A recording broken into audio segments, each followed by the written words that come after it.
E aí, pessoal, tudo bom? Tá na hora de falar do quê? Do edital. Bom, eu recebi um comentário no YouTube, colocar ele aqui, e tá falando do o que estudar, né? Perguntando sobre o que estudar e tudo mais.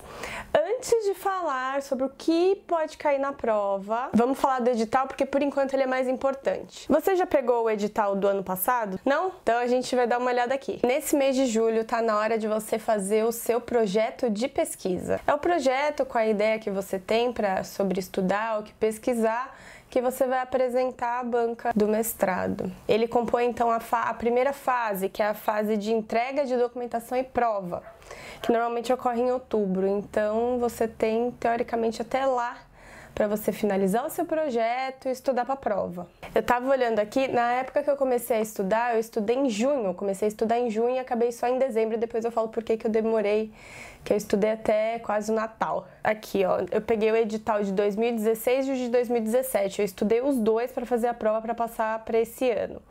E aqui tava falando, você tem que pagar, né, para você se inscrever. Teoricamente, pelo que eu vi no site, as inscrições vão começar agora dia 1º de agosto. No ano de 2016, no edital, a inscrição era R$150 e ano passado foi R$200. Então tem essa primeira fase, que é a entrega de documentação e prova, que no dia da prova você entrega o seu projeto de pesquisa, né? A segunda fase, você faz a entrevista, que teoricamente é em novembro. No caso, a primeira fase da prova seria em outubro, normalmente é em outubro.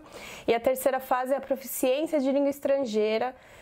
Aqui também tem a prova da USP ou outra, mas você tem uma data para entregar a sua proficiência. Vamos falar primeiro, antes de pensar o que pode cair na prova, vamos falar primeiro como é que funciona. O programa de pós-graduação em Ciências da Comunicação da ECA, da USP, ele tem áreas de concentração e linhas de pesquisa. São 3 áreas de concentração, então eu vou ler cada área e a linha de pesquisa de cada área. Esse aqui eu peguei do último edital, tá?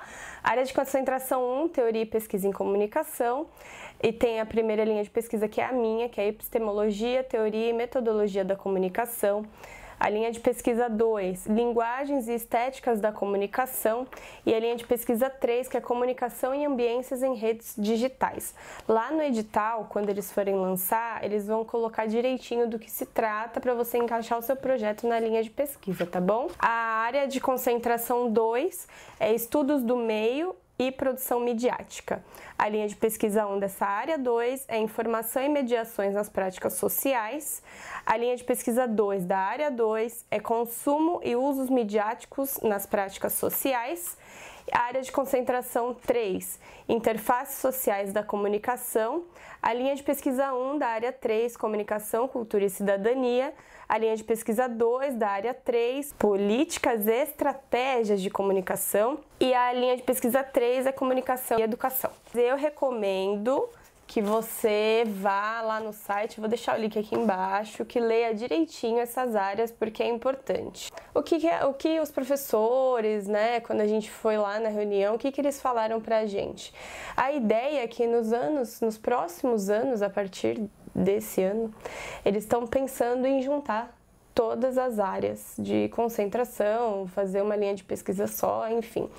Porque eu entendo agora que eu estou fazendo o mestrado e montando a minha dissertação, todas as áreas elas são interdisciplinares, né? Então, muitas das coisas que você vai fazer numa linha, você vai precisar de algumas coisas da outra linha.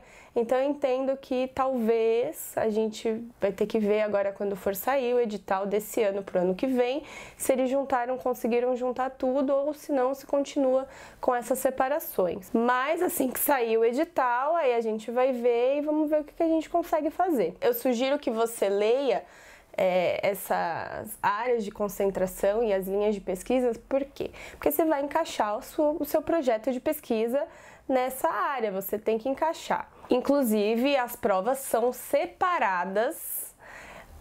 Cada área de concentração tem um tipo de prova. A minha foi uma, Enfim, eu tenho colegas que são da área 2, da área 3 e cada um foi um tipo de prova. Porém, eu vou falar no próximo vídeo sobre um pouquinho da prova, sobre a bibliografia da prova. Vamos falar aqui sobre o projeto de pesquisa. Eu vou colocar o site, o link aqui embaixo também, como que você faz para montar, porque eles têm um padrão. Lógico, além da questão da ABNT, você tem uma ordem a seguir e eu vou dar umas dicas que o professor Eneus passou pra gente quando a gente foi lá, porque vocês vão ter que, quem se inscrever, antes de você entregar, antes da prova, antes de você entregar o seu projeto de pesquisa, tem uma reuniãozinha que eles marcam para umas 2 semanas antes, porque eles vão explicar um pouco mais, mas eu já vou falar aqui, tá bom? Que eu me lembro, ó, meu projeto de pesquisa que eu fiz tá todo riscado, porque eu levei no dia dessa reunião que eu falei, pra ver, assim, solucionar dúvidas que eu tinha. Não é individual, tá? As dúvidas ele fala no geral e você encaixa o que você tá fazendo. Eu vou colocar aqui o que tá no site da USP já, tá? Que tem a página que eu vou deixar com vocês. Capa é aquela coisa de ABNT mesmo.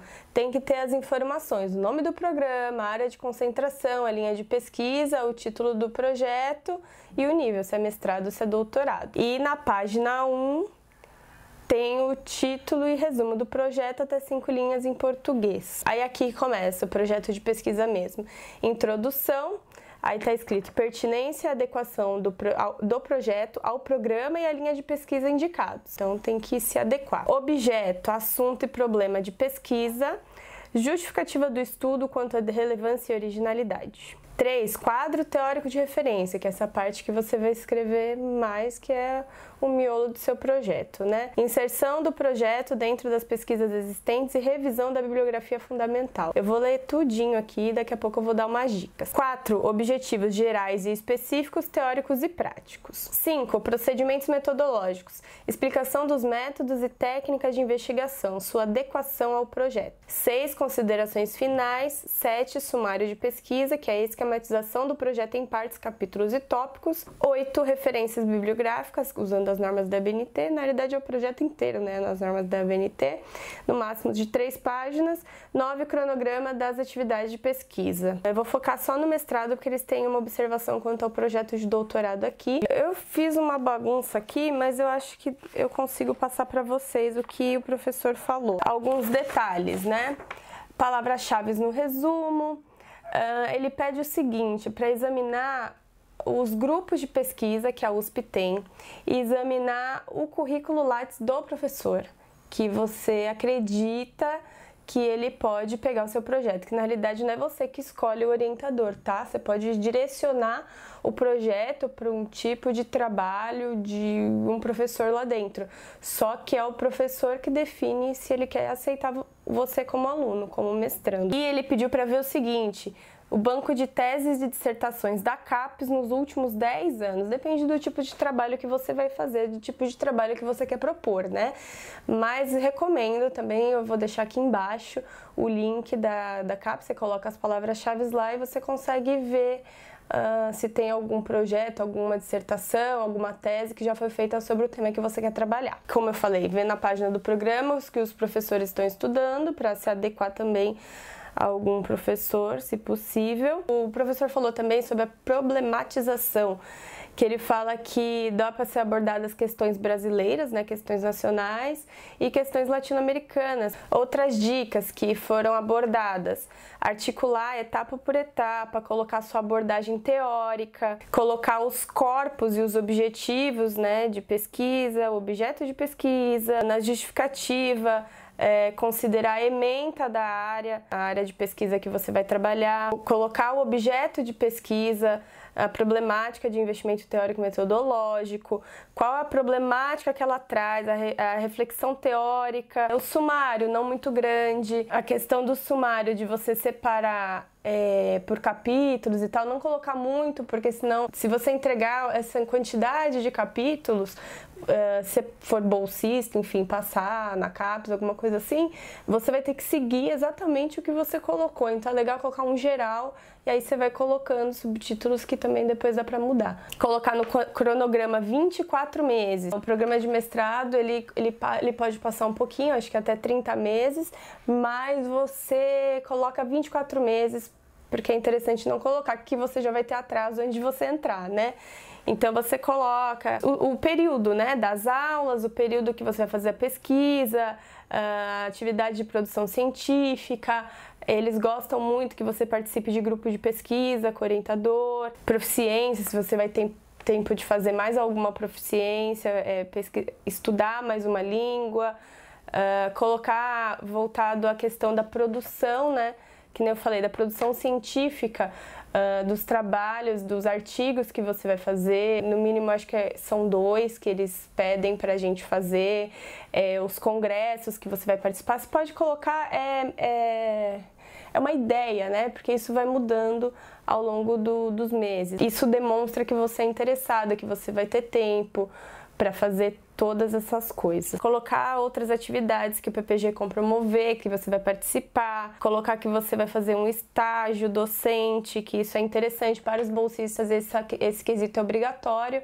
Eu não sou bolsista, mas é interessante você fazer estágio lá dentro, enfim, tem programas que depois, mais para frente, eu posso falar. O número de disciplinas que você vai cumprir, porque na USP você tem que cumprir no mínimo 4 disciplinas, que são 28 créditos. Cada disciplina tem 7 créditos, cada uma no mestrado, né? O legal é você fechar essas disciplinas logo no primeiro ano, para você ter tempo para você produzir o seu projeto no segundo ano. Para você achar, eu já vou colocar aqui embaixo, mas se você quiser achar o nome dos professores, dos grupos de pesquisa que tem, ir lá no site da ECA, pesquisa, grupo de pesquisa, e lá tem o nome do professor, tá bom? Considerações finais.